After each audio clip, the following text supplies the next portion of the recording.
जय श्री राम। दोहा नंबर 5।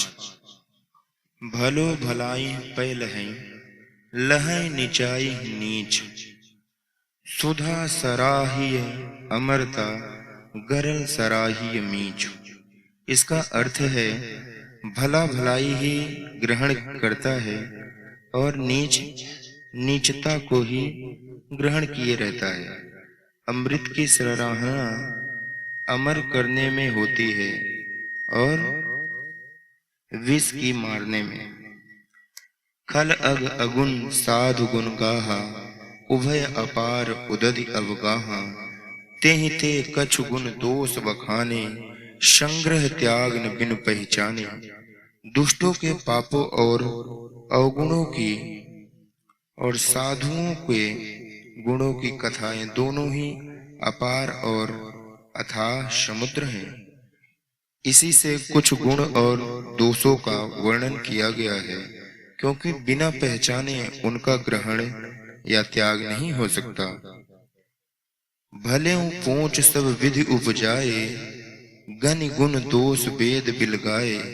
कहीं वेद इतिहास पुराना, विधि प्रपंच गुण अवगुण साना। भले बुरे सभी ब्रह्मा के पैदा किए हुए हैं, पर गुण और दोषों को विचार कर वेदों ने उनको अलग अलग कर दिया है। वेद इतिहास और पुराण कहते हैं कि ब्रह्मा की यह सृष्टि गुण अवगुणों से शनी हुई है। दुख सुख पाप पुण्य दिन राति, साधु असाधु सुजाति कुजाति। दानव देव ऊंच अरु नीचू, अमीय सुजीवन मारव मीचू। माया ब्रह्म जीव जगदीशा, लक्ष्य अलक्ष्य रंग अवनीशा। काशी मग सुर सरि क्रम नाशा, मरु मारव महिदेव गवासा। शरग नरग अनुराग विरागा, निगमागम गुण दोष विभागा। दुख सुख पाप पुण्य दिन रात, साधु असाधु सुजाति कुजाति। दानव देवता ऊंच नीच, अमृत विष सुजीवन सुंदर जीवन। मृत्यु माया ब्रह्म, जीव ईश्वर, संपत्ति दरिद्रा, रंक और राजा।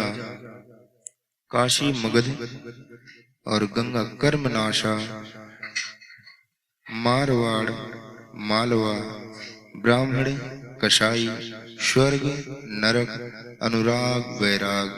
ये सभी पदार्थ ब्रह्मा की सृष्टि में हैं।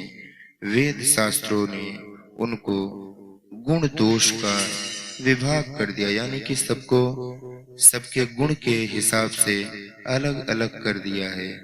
और ब्रह्मा की रची हुई सारी सृष्टि एक ही है, किंतु वेद पुराण इन सभी ने सबके गुण दोषों को अलग अलग करके बताया है। दोहा नंबर 6 अगले भाग में मिलते हैं। जय श्री राम।